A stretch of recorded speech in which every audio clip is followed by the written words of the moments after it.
अभिवादये अहमस्मि नारायण दत्तमिश्रः अत्र भवतां स्वागतम् एतस्मिन् डीडी न्यूज़ वार्ता प्रसारणे आदौ प्रमुखाः वार्ताः। राष्ट्रपतिपदासीनायाः द्रौपदी मुर्मुवर्यायाः ओडिशा यात्रा अद्य राउरकेला इत्यत्र एकीकृतस्य नियन्त्रणकेन्द्रभवनस्य तारामण्डल जनजातीय संग्रहालययोः च कुर्यादसौ उद्घाटनम्।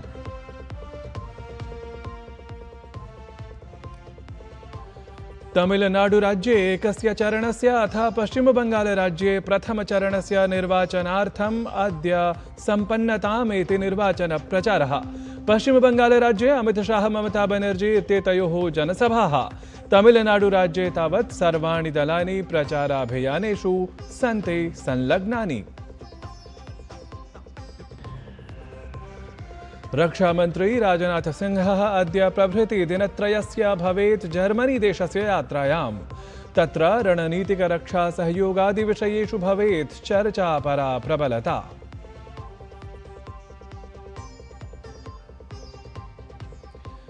ईरान संयुक्तराज्य अमेरिका देशयोः मध्ये शान्तिपरायां वार्तायाम् अनिश्चितता यथावदेव। तावत् ट्रम्प इत्यसौ अवदत् मदर्थं न कथमपि अस्ति आपीडः। युद्धविरामावधिः परं भवति श्वः एव पूर्णः।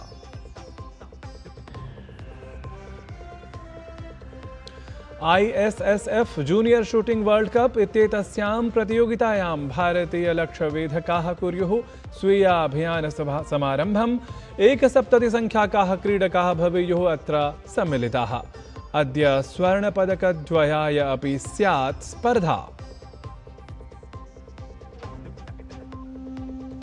साम्प्रतं वार्ताः विस्तृतीकृताः।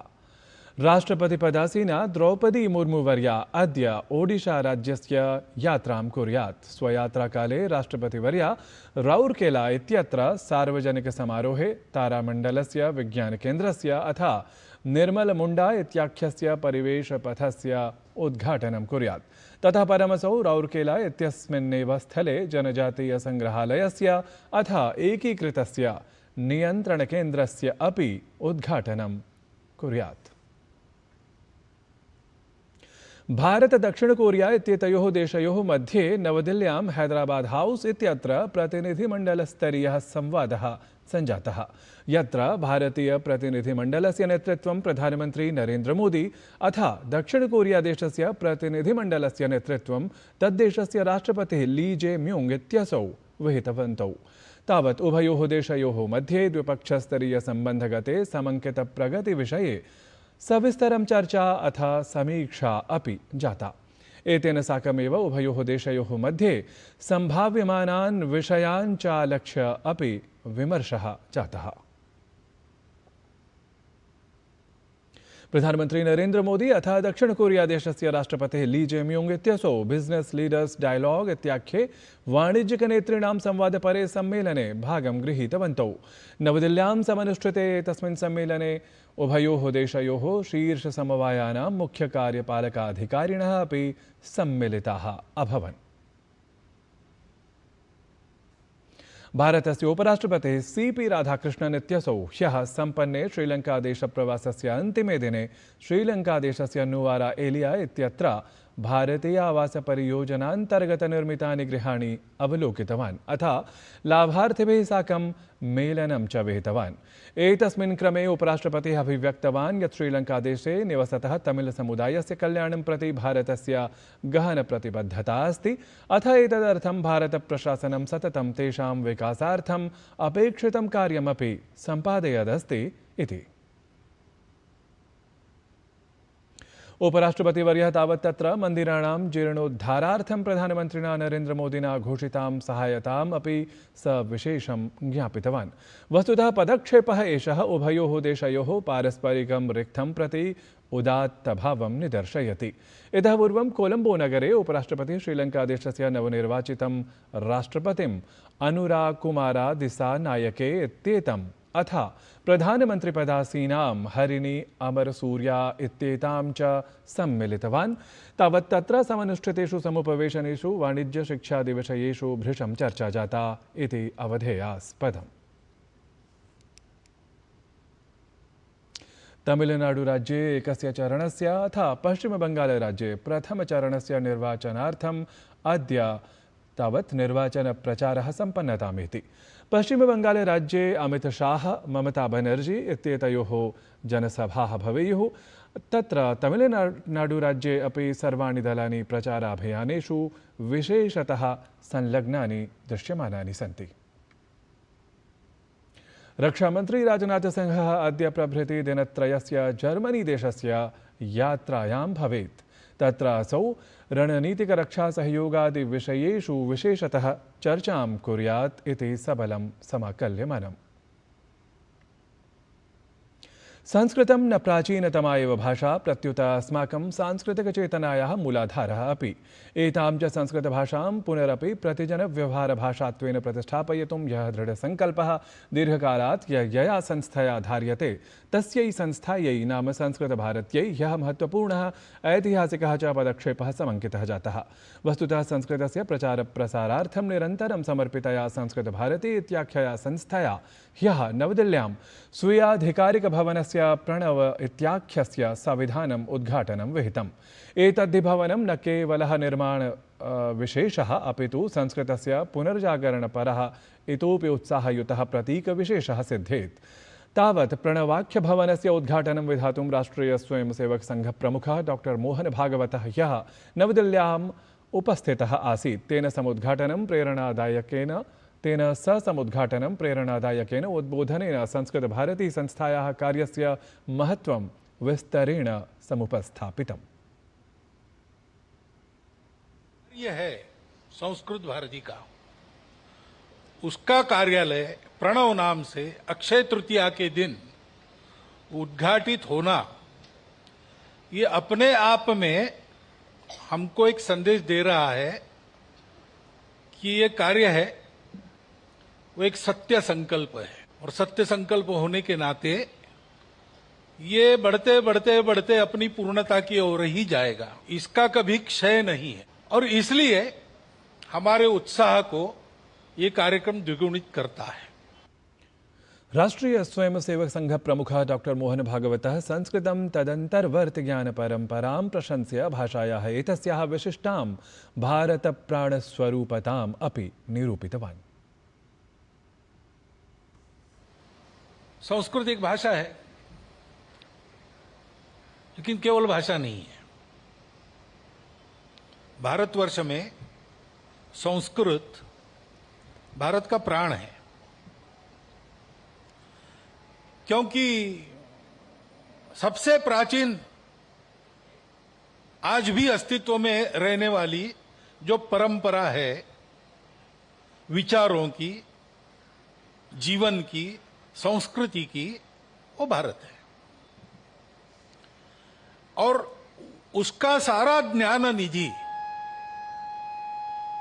अगर समझना है, जानना है, और समझना ही पड़ेगा और जानना ही पड़ेगा, क्योंकि उसको आगे चलाते रखना है। सहैव राष्ट्रीय स्वयंसेवक संघ प्रमुखेण भारतं न भूगोलमात्रं प्रत्युत उत्कृष्टपरम्पराणां साक्षात् स्वरूपं यत् संसारार्थं नूनम् अत्यन्तं विशिष्टम् इत्यपि प्रतिपादितम्। भारत नाम का जो अस्तित्व है वो केवल भूगोल नहीं है, वो केवल एक पॉलिटिको इकोनॉमिक इकाई नहीं है। भारत एक परंपरा है जिसके आधार पर जीवन चलते रहता है। संपूर्ण सृष्टि के उसके जड़ चेतन घटकों सहित जीवन की धारणा करने वाली परंपरा ये भारत की परंपरा है। उसकी आवश्यकता दुनिया में निरंतर रहती है और उसकी पूर्ति करना भारतीय कहलाने वालों का काम है।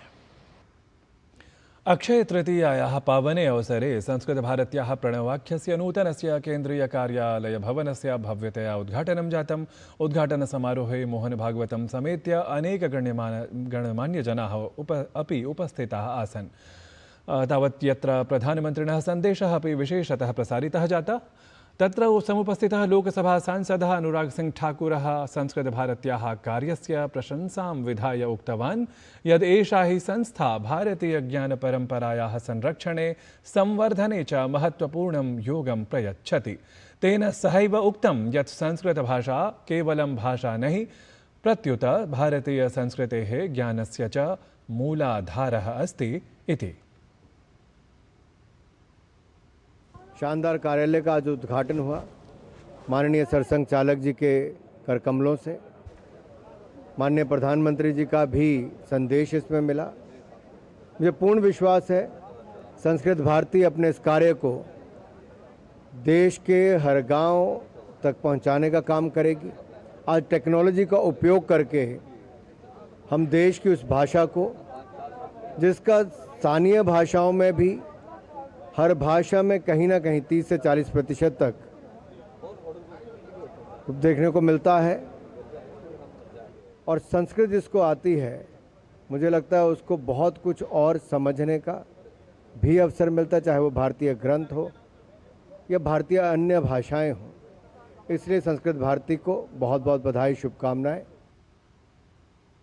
संस्कृत महत्त्वं तावत् स्पष्टयन् पूर्व केन्द्रीय मंत्री साम्प्रतिकः च लोकसभा सांसदः अनुराग सिंह ठाकुरः तावत् संस्कृत प्रसारणार्थं प्रसार भारतीमपि एतस्मिन् अवसरे विशेषतः श्लाघितवान्। भारती को बहुत बहुत बधाई, शुभकामनाएं, जिन्होंने इस तरह का कार्य किया है जिससे आम जनमानस को संस्कृत के कार्यक्रम देखने का भी अवसर मिलता है। संस्कृतभारत्याः प्रणवाख्यभवनस्य उद्घाटनावसरे उपस्थितः महर्षि पाणिनि संस्कृत वैदिक विश्वविद्यालयस्य कुलपतिः प्रोफेसर शिवशङ्करमिश्रः प्रणवपदार्थं निरूपयन् अभिहितवान् संस्कृतभाषायाः गौरववृद्धये सर्वेषां जनानां सहभागिता अपेक्ष्यते, अथ च एतत् प्रणवाख्यं भवनं नूनं संस्कृतस्य वैश्विकप्रसाराय यथासमयं महत्त्वपूर्णं केन्द्रं सिद्ध्येत् इति। वस्तुतः प्रणव इति शब्दः ईश्वरवाचकः। योगसूत्रे महर्षिणा पतञ्जलिना लिखितं तस्य वाचकः प्रणवः। यत्र प्रणवस्य उपस्थितिः अस्ति, प्रणव इति भवनं तावद् अत्यन्त भावनादृष्ट्या अध्यात्मदृष्ट्या तावद् अत्यन्तं प्रेरकम्। अत्र यत्र प्रणवस्य उपस्थितिः, अत्र प्रणवरूपेण यद् भवनम् उपस्थापितमस्ति तत्र यत् कार्यं भविष्यति तत् सर्वं कार्यं दिव्यम्, अतिदिव्यम्, ईश्वरीयं कार्यं भविष्यति इति धिया एव तावत् प्रणव इति संज्ञा अस्य भवनस्य ज्येष्ठैः कार्यकर्तृभिः तत्र निर्णयः कृतः यद् प्रणवः इति संज्ञा भवतु। इदानीं तावत् देहल्यां प्रणवस्य स्थापना अनन्तरं समग्रे देशे वस्तुतः संस्कृतभारत्याः इदानीं कार्यक्रमः तु देशे अपि प्रचलति, विदेशे अपि प्रचलति। प्रणव इति तु तावद् सङ्केतः इदानीम् एतद् धिया, एतद् व्याजेन समग्रे भारते विश्वेपि तावद् एवं भूतानि केन्द्राणि स्थापयिष्यन्ते। अच्छा, तेन माध्यमेन तावत् संस्कृतस्य प्रचारः प्रसारः जनसामान्य मध्ये संस्कृतस्य प्रचारः प्रसारः यथा भवतु तथा यत्नं कुर्मः वयं सर्वे संस्कृतभारती समुपासकाः कार्यकर्तारः। सद्यैव मध्यप्रदेशस्य मुख्यमंत्री डॉक्टर मोहन यादवः ओंकारेश्वरस्थिते एकात्मधाम्नि आदिशङ्कराचार्यस्य प्राकट्योत्सवम् आधृत्य आयोज्यमानस्य एकात्मपर्वणः सविधानं शुभारम्भं विहितवान्। एतस्मिन् अवसरे तेन उद्घुष्टं यत् आचार्यशङ्करस्य अद्वैतदर्शनमेव वस्तुतः भारतीयायाः संस्कृतेः, धर्मस्य अखण्डतायाः च सुदृढः आधारः अस्ति इति। डॉक्टर यादवः इतोपि अवदत् यत् मध्यप्रदेशस्य धरा सदैव आध्यात्मिकशक्तेः केन्द्रत्वेन ज्ञायते। यथा श्रीरामस्य चित्रकूटनिवासः, श्रीकृष्णस्य उज्जयिन्यां शिक्षा च, तथैव केरलस्य बालकस्य शङ्करस्य ओङ्कारेश्वरागमनं सनातनधर्मस्य पुनर्जागरणाय बीजम् असिद्ध्यत्। तेन विशदितं यद् यदि अद्य अस्माकं शास्त्रपरम्परा जीवति तर्हि तद् नूनम् आदिशङ्कराचार्यस्य एव तपसः फलम् इति।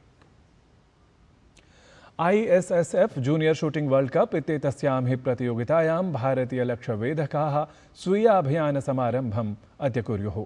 71 संख्याकाः तत्र क्रीडकाः सम्मिलिताः भवेयुः। अद्य स्वर्णपदकद्वयाय अपि स्पर्धा भवेत् इति क्रीडाप्रेमिभिः तत्र विशेषतः ज्ञातव्यम्। एतद्धि वार्ता संस्करणम् अधुना सम्पद्यते। अभिनववार्ताभिः सह पुनः उपस्थास्यामः। तावत् मङ्गलं भूयात्।